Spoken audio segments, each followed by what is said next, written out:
14절 말씀까지 봉독합니다. 14절 말씀은 함께 봉독하겠습니다. 로마서 13장 11절 말씀. 또한 너희가 이 시기를 알거니와 자다가 깰 때가 벌써 되었으니 이는 이제 우리의 구원이 처음 믿을 때보다 가까웠습니다. 밤이 깊고 낮이 가까웠으니 그러므로 우리가 어둠의 일을 벗고 빛의 갑옷을 입자. 낮에와 같이 단정히 행하고 방탕하거나 술 취하지 말며 음란하거나 후색하지 말며 다투거나 시기하지 말고 오직 주 예수 그리스도로 옷 입고 정욕을 위하여 육신의 일을 도모하지 말라. 아멘. 지금 봉독한 이 말씀은 교회사적으로도 아주 중요한 말씀입니다. 왜냐하면 바울이 서신서들을 통하여서 예수님만이 유일한 하나님의 아들 그리스도십니다 라는 것에 대해서 정확하게 우리에게 가르쳐주고 있습니다. 이렇게 바울을 통하여서 예수님이 하나님의 아들 그리스도십니다 고백할 수 있게 만들어주신 것을 어거스틴이 교회에 적용시켜가지고 교회의 모든 교회들이 하나님 앞에 믿음으로 살아갈 수 있는 터전을 만들어 주었습니다. 그렇게 어거스틴이 교회의 터를 만드는 것을 이 캐톨릭이 잘못 가고 있어서 칼빈이 그걸 개혁하고 다시 종교 개혁을 통하여서 지금의 우리 교회를 만들어 주었습니다. 그래서 바울, 어거스틴, 칼빈이 교회사의 중심적인 인물이라고 모두가 고백하고 있습니다. 그 어거스틴이 바로 오늘 본문 말씀을 읽고 방탕한 생활을 멈추고 성 어거스틴이 된 모습이기 때문에 이 말씀이 교회사적으로 굉장히 중요한 말씀으로 함께 나누고 있습니다. 어거스틴이 방탕한 정도가 아니라 어머님이 기도하고 있는 것까지 방해하면서 못된 짓을 아주 골라하던 사람이었습니다. 그렇게 살다가 어느 날부터 내 인생이 뭔가, 왜 나는 이렇게 좀 다른 사람들 앞에 존경받으면서 괜찮은 사람으로 살지 못하고 늘 술 취하고 방탕하고 색하고 이렇게 살까? 도대체 내 인생은 왜 이렇게 꼬여가지고 풀어지지 않을까? 가슴을 치면서 그가 몸부림치고 있을 때였습니다. 그때 옆집의 아이들이 놀이를 하면서 읽어보라 돌렐레이 하고 노래를 부르는 소리를 듣다가 그가 성경을 펴서 읽게 됐는데 그 성경이 바로 오늘 읽은 이 말씀이에요. 또한 너희가 이 시기를 알거니와 자다가 깰 때가 벌써 되었으니 이는 이제 우리의 구원이 처음 믿을 때보다 가까웠습니다. 밤이 깊고 낮이 가까웠으니 그러므로 우리가 어둠의 일을 벗고 빛의 갑옷을 입자. 낮에와 같이 단정히 행하고 방탕하거나 술 취하지 말며 음란하거나 후색하지 말며 다투거나 시기하지 말고 오직 주 예수 그리스도로 옷 입고 정욕을 위하여 육신의 일을 도모하지 말라. 이 말씀을 믿고 그가 하나님 앞에 그 자리에서 회개하면서 돌이키게 되었습니다. 어떤 사람들에게는 천사가 나타나서 말을 해줘도 마음이 굳어져 있어서 닫혀 있어서 그 말을 듣지 못합니다. 아니, 하나님이 직접 나타나서 모세야 모세야 하고 부르듯이 엘리야야 엘리야야 이사야야 하고 부르듯이 우리의 이름을 직접 부르면서 하나님 말씀하셔도요, 마음이 둔하여져 있는 사람들은 그 말씀을 들을 수 없게 되어지는 것을 보게 돼요. 그러나 어떤 사람들은 잠에서 깨어나는 것처럼 자기의 이 죄악된 생활을 가슴을 치면서 나의 인생은 왜 이렇게 지저분할까? 나는 왜 이렇게 살고 있는가? 한탄하면서 가슴을 치고 있을 때 하나님께서 세미한 음성으로 어느가 부르면 그때 우리가 동의하고 나를 자책하면서 돌이키려고 했기 때문에 하나님의 음성을 듣고 그 자리에서 완전히 변화되어지는 것을 보게 돼요. 그래요, 오늘도 이 설교의 말씀을 들으면서 하나님, 우리 교회를, 내 인생을 하나님 좀 바꾸어 주시옵소서. 바꾸어 주시옵소서. 가슴을 치면서 몸부림치는 사람들에게는 살아 역사하시는 하나님 말씀이 되어서 우리를 완전히 성 어거스틴이 되도록 만들어 주시는 것을 보게 됩니다. 그런데 그냥 주일에 와서 예배 드리는, 그리고 한편에 설교 듣는 것으로 끝나는 사람들에게는 아무 의미 없이 이 말씀도 흘러갈 수밖에 없게 되어지는 것을 보게 됩니다. 바울은 너희가 처음 믿을 때보다 종말이 가까웠으니까, 종말이 눈앞에 와 있으니까 너희가 자다가 깨라고 말씀해 주고 있습니다.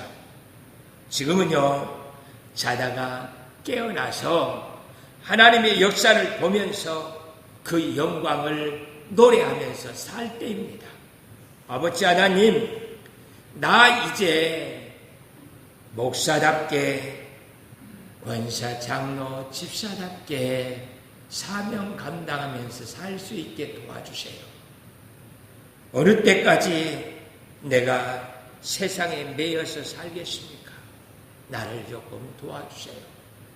가슴을 치면서 하나님께 나아가게 되어지면 그는 하나님의 역사를 볼 수 있는 눈이 열립니다. 그 영광 가운데 살 수 있는 은혜가 주어집니다. 아버지 하나님, 나로 하여금 하나님의 영광을 노래하며 살 수 있도록 내 영혼을 깨워주시옵소서. 종말이 눈앞에 와 있는데도 마음이 둔하여져 있는 사람들은 말씀을 들어도 깨달을 수 없습니다. 홍해가 갈라지는 것처럼 인천 앞바다의 바다가 갈라져도 감동이 없습니다. 하나님이 우리를 만지시면서 우리에게 다가와도 감각이 없습니다. 그게 깊이 잠자는 사람들의 특징입니다. 어린아이들도 깊이 잠들면 뛰어가도 모른다고 그러잖아요. 그냥 자기가 거실에 자는 것을 부모님이 들여다가 침대에 눕혀도 그 들고 가는 것도 감각이 없습니다. 그렇게까지 이렇게 깊은 잠에 빠져 있으면 내 영혼이 죽고 내 삶이 죽을 수밖에 없게 되어졌다는 것을 기억하고, 하나님, 왜 내가 이 예배를 통해서 은혜를 누리지 못하고 하나님의 사랑의 심을 보지 못하고 하나님의 능력을 체험하지 못합니까? 하나님, 나를 좀 깨워주셔서 예배 시간에 하나님의 역사를 볼 수 있게 도와주시옵소서. 지금은요, 너무 깊은 잠에 빠져 있기 때문에 믿음을 가지고 사는 사람이 눈에 보여지지도 않고, 나도 하나님의 역사를 눈앞에 있는데도 볼 수 없습니다. 그 역사에 대해서 상상조차도 할 수 없도록 내 눈이 어두워져서 하나님께 다가갈 수 없게 되어지는 안타까운 모습을 보게 됩니다. 믿음을 가지고 살고 있는 우리들도 세상을 살아가는데 돈 없으면 살 수 없다, 돈 아니면 살 수 있는 방법이 없다고 생각하고 있기 때문에 우리들이 돈에 눈이 어두워져서 하나님을 볼 수 없습니다. 이렇게 돈에 눈이 어두워지면 성적으로도 타락되어서 무엇이 나쁜가도 분별해지질 않습니다. 한국이 미투 운동으로 인해서 잘못된 것을 지적하지만 남녀 관계가 더 삐뚤어지고 사회가 혼란스러워지는 것을 보게 돼요. 눈이 어두워지면 무엇을 해야 할지를 분별할 수 없게 되어지는 것을 보게 돼요. 돈 외에는 아무것도 할 수 없다고 생각하기 때문에 돈의 가치로 사람을 판단합니다. 자기도 돈의 가치를 가지고 내 인생이 이만하다고 말을 합니다. 그러나 우리는 돈에 매여 살게 되어지면 하나님의 영광을 볼 수 없습니다. 하나님의 능력으로 사는 것이 무엇인지 알 수 없습니다. 아버지 하나님, 나로 하여금 이 돈에 매이지 않고 하나님이 주신 그 거룩한 모습, 사람의 본성을 잊어버리지 않고 살게 도와주시옵소서. 돈이 주어지다 보니까 점점 외식 문화가 잦아지면서 음식이 짜고 맵고 단 것이 맛있는 것으로 생각하면서 자극성 있는 음식을 먹습니다. 이런 것들 먹으면 몸에 안 좋은데 하면서도 이미 우리는 그것에 길들여져서 절제하지 못하고 있는 안타까운 모습을 보게 돼요. 밖의 음식만 그런 것이 아니라 집안에서 해먹는 음식까지도 이렇게 짜고 달고 맵는 그런 자극적인 음식이 만들어지면서 온 가정이 병들어가고 있는 모습을 보게 돼요. 그러나 가끔 보면 집안에 당뇨 환자가 하나 있어가지고 이런 자극적인 음식을 다 멀리하고 자연 그대로 음식을 먹게 되어지고 좋은 물 마시고 그렇게 살면서 건강을 오히려 지켜내는 모습들도 보게 됩니다. 하나님, 우리의 입맛도 세상에 비나되지 않게 도와주시옵소서. 하나님께서는요, 우리에게 무슨 일을 하시든지 5,000번 이상 우리에게 신호를 주신답니다. 우리 건강이 연약해질 때, 안 좋아질 때 보면은 벌써 5,000번 이상이 우리에게 신호가 주어진다고 말하고 있습니다. 지난번에 허리가 한번 다치고 난 후에 조금만 신호가 와도 이제는 깨닫습니다. 아, 너무 음식을 많이 먹었구나. 운동을 안 했구나. 게을렀구나 하는 것을 금세 깨닫고 지난번 허리 아픈 것 때문에 오히려 음식도 절제하고 거기에 운동하면서 제 몸을 지켜나갈 수 있게 되어지는 것이 얼마나 감사한지 모릅니다. 하나님께서 허리가 아플 때 신호를 줍니다. 신호를 줘요. 그런데 우리가 그 신호를 무시하고 살게 되어지면 허리가 아픈 거죠. 우리의 몸이 안 좋게 되어지는 스트레스와 피곤에 쌓여서 점점 피곤해지는 것을 알면서도 그 신호를 무시하고 살게 되어지면 병에 걸리는 거죠. 경제적 어려움도 신호가 옵니다. 신호가 와요. 사람들에게 불편한 관계도 신호가 우리에게 주어집니다. 그냥 갑작스럽게 되어진 일은 하나도 없습니다. 모든 일들이 다 하나님께서 인격적인 것이기 때문에 우리를 하여금 깨달으라고 돌이키라고 신호를 주고 있어요. 그런데 우리는 그 신호를 무시하고 살고 있습니다. 우리는 종종 주전자 안에 있는 개구리에 대해서 이야기를 듣습니다. 개구리가 주전자 안에 처음에 찬물이 있을 때는 수영하고 재밌게 놉니다. 그 주전자를 물을 끓여서 점점 뜨거워져도 그냥 이거 왜 그렇지? 하면서 그냥 그 속에서 있어요. 자기 몸이 익어서 죽어가고 떨어져 나가는데도 튀어나오려고 하지 않습니다. 그것이 죽어가고 있는 사람들의 모습입니다. 아버지 하나님, 나는 어떤 모습 속에서 잠자고 있는지 나를 깨우쳐 주시옵소서. 나로 하여금 하나님께 나아갈 수 없게 만드는 것이 무엇인지 나를 붙들어 주시고 깨달을 수 있게 도와주시옵소서.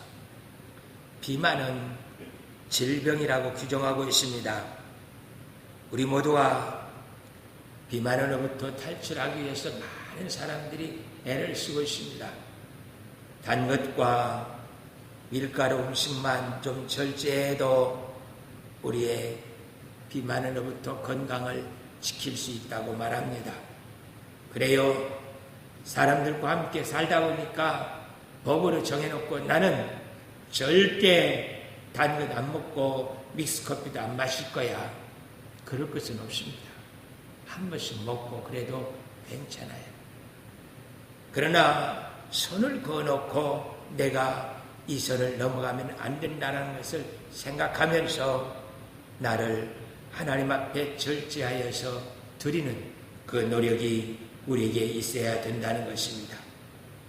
우리는 정말 많은 부분 속에서 죄악에 노출되어 있고 세상에 노출되어 있기 때문에 우리가 경건하고 하나님의 뜻대로 살아가는 것은 정말 힘든 일입니다. 다른 사람이 누가 나를 잘못했다고 지적하면요, 고마워요 하고 이렇게 나오는 것이 아니라 화를 내요. 변명하기 바쁩니다. 그러면서 오히려 그 사람의 약점을 찾아서 너는 안 그러냐고 하면서 싸우려고 덤벼드는 우리의 모습을 보게 돼요. 법은요, 우리를 안전하게 지켜주기 위해서 있는 것입니다. 법 없으면 나를 누가 지켜줄 사람이 없습니다. 법이 있기 때문에 그 법의 테두리 안에서 보호를 받을 수 있게 만들어주는 것이죠. 경찰이 우리를 돕는 것이지 우리를 괴롭게 하는 것이 아닙니다. 교통딱지 띄는 것은 나를 살려주는 거예요. 마치 아무리 무섭게 달려도 딱지 받지 않고 신호 위반해도 괜찮게 사는 것처럼 산다면 그 사람은 목숨을 길거리에 내놓은 거죠. 그래서 신호 지키고 속도를 지켜나가면서 살게 만드는 것이 경찰이잖아요. 그래서 우리의 생명을 지켜주는 거예요. 모든 것들이 이렇게 우리를 안전하고 편안하게 살아갈 수 있도록 만들어주는데 우리의 이 못된 심성은 자꾸 반항적이에요. 반항적이에요. 그리고 그 선을 넘어 뛰려고 합니다. 어거스틴처럼 왜 내 생활이 이런지, 내가 세상 풍습에 나를 지켜주는 사람들 법한테 고마워하지 않고 싸우려고 하는지 하나님, 나로 하여금 이 죄악된 세상에서 건져주셔요. 이 죄의 늪에서 빠져나올 수 있게 해주세요. 왜 사람들 앞에 존경받으면서 살 수 없고 이렇게 다른 사람들에게 손가락질 나가면서 살아야 됩니까? 하나님, 나를 불쌍히 여주시고 도와주시옵소서. 우리 함께 가슴을 치면서 하나님의 사람답게 살기 위해서 힘쓰면, 아니 심수해서 될 일이 아닙니다. 전쟁을 하듯 노력을 해야, 싸워야만이 할 수 있는 일들입니다. 하나님의 뜻이 무엇인지도 모르겠고요, 어떻게 해야 그렇게 살 수 있는지도 잘 모르겠습니다.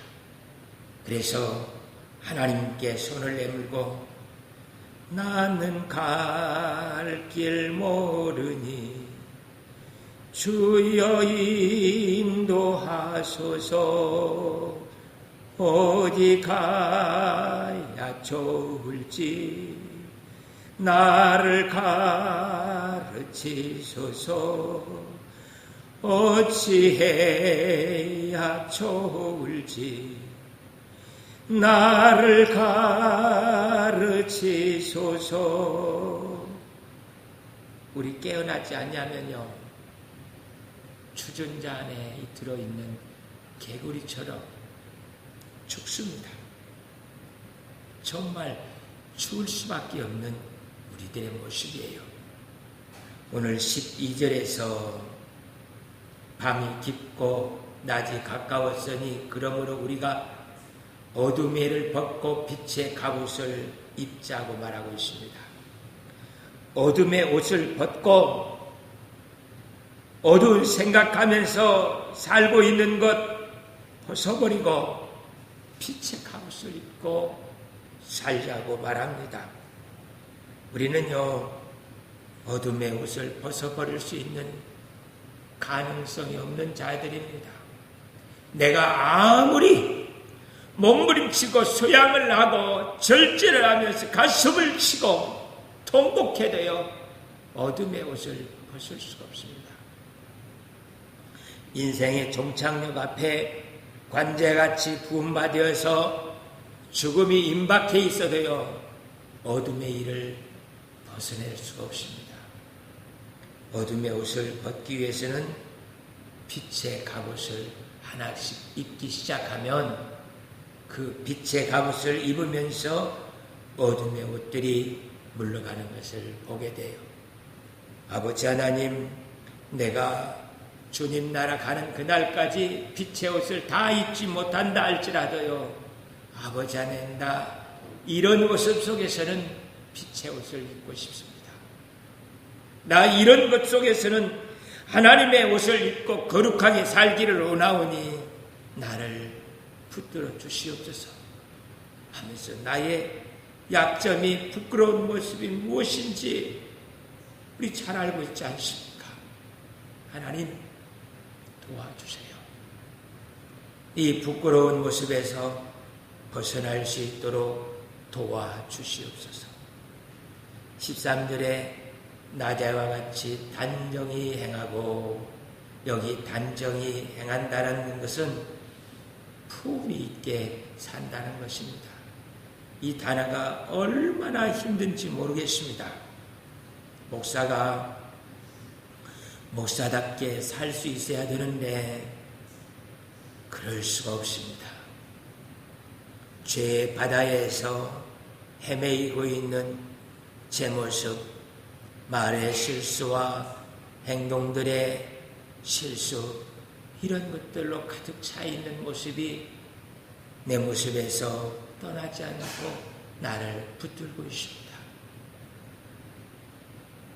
이렇게 실수하지 않고 나간다 할지라도 이 일은 내가 교회를 위해서 마땅히 해야 할 일이야 하고 교회를 위해서 뜻을 정하고 해도요, 사람들은 교회를 위해서 하는 일에 대해서 달가워하지 않습니다.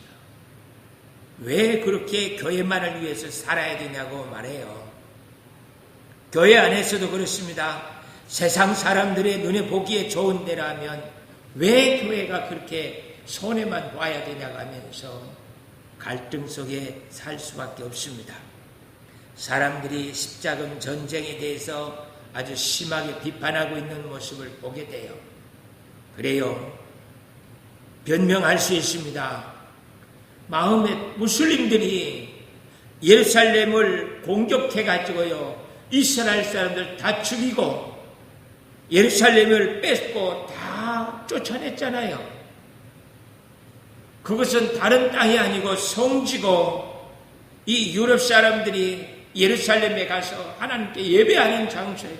근데 예배를 못 드리게 만드니까 이 유럽 사람들이 저 예루살렘만큼은 우리가 다시 탈환해야겠다 하고 십자군 전쟁을 해서 그것을 탈환하는 거예요. 교회를 빼앗아가도 그냥 아무 할 말 없이 빼앗기고, 그것을 다시 빼앗으려고 하니까 교회 다니는 사람들이 목사가 장로가 하면서 원망하네요. 어찌 해야 되겠습니까? 세상 사람들 앞에서는 한없이 손해를 보며 십자가를 지는 모습이 우리에게 있어야 할 것이고, 교회 안에서는 진리를 지키면서 교회를 지키기 위해서 영적 전쟁, 정말로 우리가 현장에서 전쟁하는 것이 싸워야 교회가 지켜집니다. 이 두 양면의 날개 속에서 우리가 어떻게 해야 목사다운 품위를 지키며 장로, 권사, 집사다운 품위를 지키면서 살 수 있겠습니까? 우리는요, 하나님의 은혜가 아니면 방법이 없습니다. 세상 사람들 앞에는 바보 천치고 교회에서도 무능한 사람으로 낙인 찍힐 수밖에 없습니다. 그래서 이쪽 저쪽에서 우리는 샌드에 대해서 정말 행할 수 없을 정도로 곤경에 빠질 수밖에 없습니다. 하나님의 은혜가 아니면 우리가 내 자신을 세워나갈 수 없게 되어지는 것을 보게 돼요. 그 품위를 지키기 위해서, 단정히 행하기 위해서 우리에게 세 종류의 이야기를 가르쳐주고 있습니다. 6가지 단어가 나오지만 이것은 세 묶음으로 되어 있습니다. 방탕과 술 취하지 말라. 방탕하는 것은 헬라어 코모스인데 밤늦게까지 술에 취해서 온 몸을 가를 수가 없을 정도로 흥청거리며 다니는 것을 방탕하다 하고 그렇게 말하고 있습니다. 그러니까 술과 이 방탕한 생활은 한 단어나 마찬가지고 강조해 주고 있는 모습인 것들을 보게 돼요. 정말 한국 교회가 잘한 게 있습니다. 금연 금주예요. 만약에 우리의 신앙의 선배들이 다른 나라 사람들도 목사님들도 술 한잔해서 하고 그러는데 왜 한국 교회는 안 되냐고 이런 질문들을 많이 합니다. 만약에 교회에 술을 허용했다면 어찌 됐겠습니까? 목사님 신방 가면 목사님 이건 50년 된 프랑스 포도주예요. 한 잔 드시죠. 그 다음 집에 또 신방 가니까 이것은 어디 알라스카에서 무슨 술이라고 해서 신방 끝날 때 되면 다 눈이 풀어지고 해롱해롱 돼가지고 생겨가지고 또 집사님들도 식사하면 목사님 식사할 때는 반주 한 잔씩 하는 것이 몸에도 좋고 좋습니다. 술 권하는 것이 성도들이 일생생활이 되어버려요. 커피 한 잔 드십시오 하는 것처럼 술 권하는 것이 일상생활이 되어버린다면 그 목사들, 장로, 집사, 권사들의 추태를 어떻게 볼 수 있겠습니까? 상상만 해도 끔찍한 일입니다. 그런데 우리가 절제되지 않는 그 모습을 알고 선교사님들이 한국교회는 술, 담배를 허용하면 안 된다. 그래서 실제 선교사님들이 술, 담배를 했었습니다. 한국 사람들을 위해서 그들이 끊었어요. 그리고 여기에서 술, 담배를 통하여서 거룩한 성도를 만들어내겠다고 결단을 하고 한국교회는 특별한 기독교 문화를 만들었어요. 총신대학에 와서 선교사님으로 가르쳤던 가나베 교수님이 한국에 있을 때는 술, 담배를 안 했어요. 그런데 미국의 웨스민스터 교수를 다시 가게 됐습니다. 학생들이 미국에 가서 보니까 이 가나베 교수님이 담배를 피고요, 술을 마시고 그러는 거예요. 너무너무 깜짝 놀래가지고, 아니, 어떻게 교수님이 술을 마시고 담배를 피십니까? 내가 그동안 한국을 위해서 당신들은 술, 담배 하면 절제가 안 되기 때문에 내가 금주금연을 하는 거라고. 한국의 선교 생활을 하면서 모든 선교사님들이 술, 담배를 끊었었습니다. 왜요? 우리를 위해서. 우리가 절제되지 않기 때문에. 목사님들이 담배를 피우도록 허용됐다면요, 어떤 분들 처음 교회 나와가지고요, 이 담배를 못 끊어서 아주 힘들어하는 사람들이 있습니다. 그래서 예배 시간이 왜 이렇게 길어? 빨리 끝나야지. 그리고 끝나자마자 그냥 튀어나가고 밖에서 모퉁이에서 담배부터 하나 피우면서 이제는 살겠다고. 목사가 담배 피는 것이 허용돼가지고 이렇게 예배 끝나자마자 바로 담배 한 대 물고 저 밖에 서서 안녕히 가세요. 한 대 하실랍니까? 이건 있을 수 없는 끔찍한 일이에요. 하나님께서 우리 신앙의 선배들, 선교사님 통하여서 한국교회에 금연 금주를 주신 것은 정말 놀라운 선물이에요. 그래도 목사, 장로님들이 경건하게 살아갈 수 있도록 이만큼 지킬 수 있었던 것이 바로 금주, 금연의 모습입니다. 절대 술 근처에도 가지 마시길 바랍니다. 가게 되면 경건한 신앙생활을 다 잃어버립니다. 담배 근처도 가지 마십시오. 폐암 걸려서 죽고 나면 천국 가서 무슨 변명을 하겠습니까? 하나님 나 사명 다 하다가 왔습니다 할 것입니까? 담배 피다가 폐암 걸려서 왔습니다 할 것입니까? 우리는 방탕과 술 취함에서 아주 멀어져야 됩니다. 두 번째, 음란과 호색하지 말라고 합니다.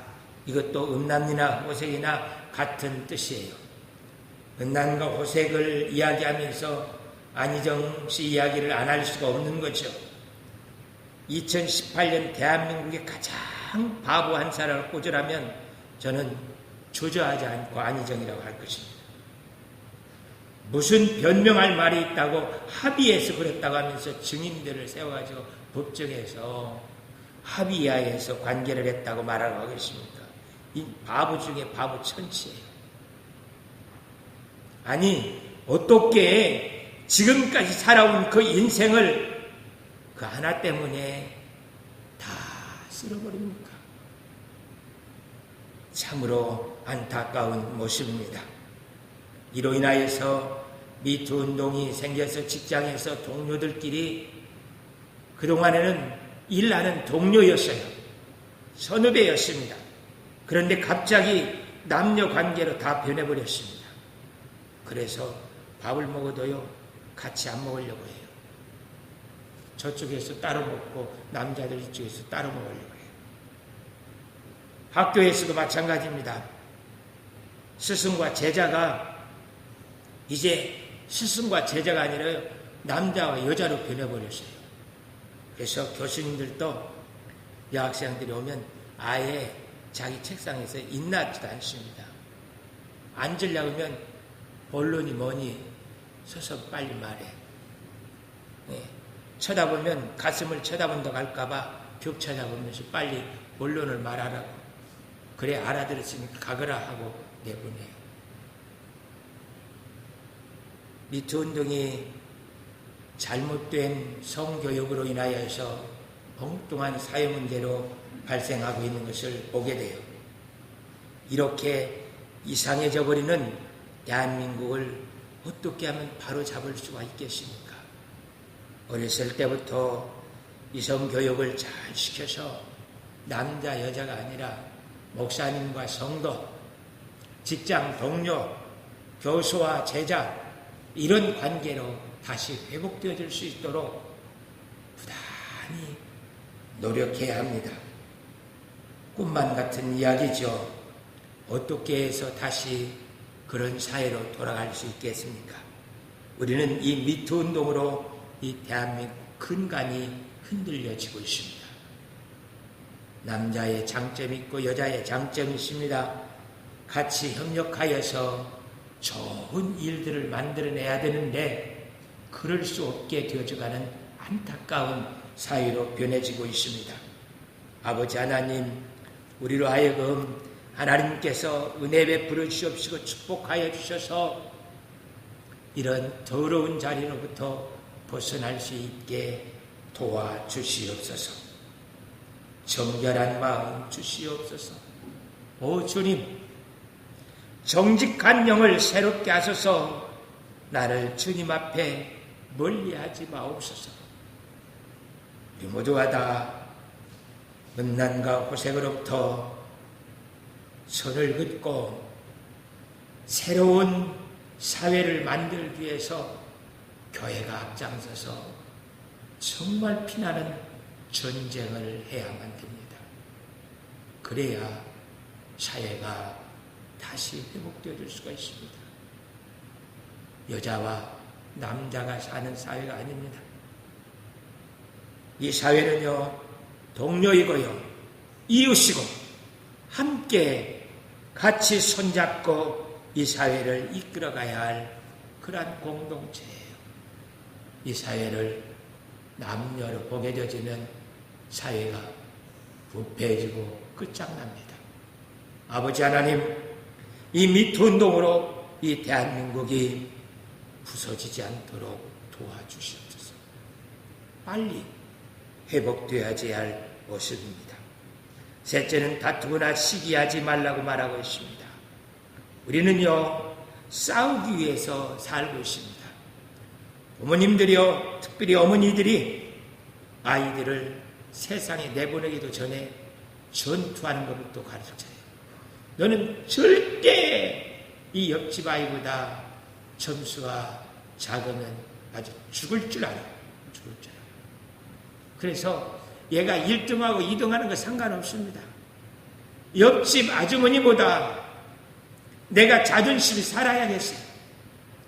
적어도 다른 건 다 놔두고요, 걔보다는 점수를 더 잘 맞아야 되겠어요. 그래서요, 아이를 공부를 시키는 것이 아니라 싸움꾼으로 만들어요. 싸움꾼. 그보다는 더 돈 있는 것 같이 만들어야 되고요, 잘 사는 집 아이처럼 해야 될 것 같고, 걔보다는 더 메이커 있는 것을 신겨야 될 거고, 그렇게 해서 온통 아이로 하여금 전쟁 속에 살게 해요. 엄마, 나 이거 싫어. 나 이거 입기 싫어. 그래도 필요가 없습니다. 걔보다는 네가 더 나아야 돼. 그래서 명품 하면서 아이를 싸움꾼으로 만들어요. 그러다 보니까 모든 사람들이 원수고 싸움의 대상자가 되어버린 것을 보게 됩니다. 일을 시작도 하기 전부터 싸우기 시작합니다. 다투고요, 시기해요.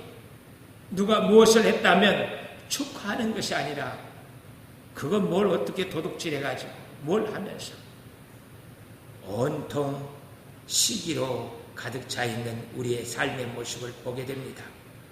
아버지 하나님, 이 싸움에 질 줄 알게 해주세요.